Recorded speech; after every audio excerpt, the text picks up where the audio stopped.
నుంచి ఒక ప్రధాన పత్రికలో అంటే తెలుగుదేశం పార్టీకి మద్దతు ఇస్తుందనే ఆరోపణ ఉన్న ఒక ప్రధాన పత్రికలో ఒక వార్త చూస్తూ ఉన్నాం సార్.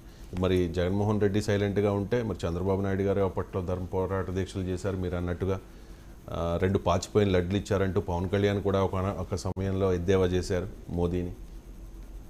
అంటే వాళ్ళు అంటే తమ వాళ్ళు చేసే వాళ్ళను మర్చిపోతారు కదా కన్వీనియంట్గా, ఎదుటి వాళ్ళనే పట్టుకుంటారు.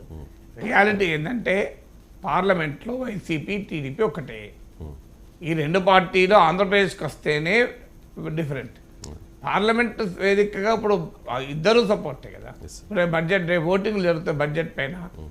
వైసీపీ ఏం చేస్తుంది, సపోర్ట్ చేస్తుందా వ్యతిరేకిస్తుంది చూస్తాం కదా. ఖచ్చితంగా సపోర్ట్ అదే పరంగా ఇప్పుడు అప్రాప్రియేషన్ బిల్ వస్తుంది, ద్రవ్య వినిమయ బిల్లు. ఆ ద్రవ్య వినిమయ బిల్లును వ్యతిరేకిస్తారా సపోర్ట్ చేస్తారా చూస్తాం కదా. సపోర్ట్ చేస్తారు. సో ధైర్యం ఉందా అసలు?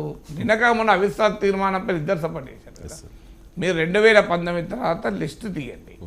వివిధ అంశాలపైన వైసీపీ ఎటు ఓటు వేసింది, టీడీపీ ఓటు వేసింది. వీళ్ళు దాదాపు నాకు గుర్తున్న దాదాపు అన్నిటిపైన ఒకే రకంగా ఓటేశారు. ఇక మరి మాట్లాడుకుని ఈ జబ్బలు జరుచుకునే పత్రికలు మీ టీవీ ఛానల్ ఆన్సర్ చేయాలి కదా. అయ్యే ఇద్దరు ఒకటే మాట చేస్తుంటే ఒకరు నన్ను ఇంకో ననుక్కుంటా.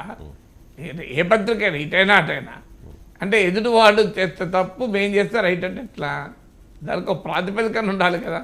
ప్రశ్నిస్తే ఇద్దరు ప్రశ్నించండి, లేదంటే ఇద్దరు ఒకే బీజేపీతో దేశానికి అవసరం, దేశం కొరకు ధర్మం కొరకు బీజేపీ మద్దతు ఇవ్వాలని చెప్పి నాకు అభ్యంతరం లేదు. కానీ మీరు చేస్తే రైట్, ఇంకోరు చేస్తే రాంగ్ అంటే ఎట్లా?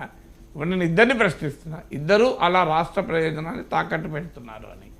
సో ఆ మాట అనేది ధైర్యం లేదు, ఎందుకంటే మన అదే మీడియాకు పాలిటిక్స్ ఉన్న నెక్సెస్ అది. Right sir. ఇక కాంగ్రెస్ వలలో పడద్దు అంటూ కేసీఆర్ ఎమ్మెల్యేలకు హితవు పలికారు సార్. హితవు అనే కంటే వార్నింగ్ అంటే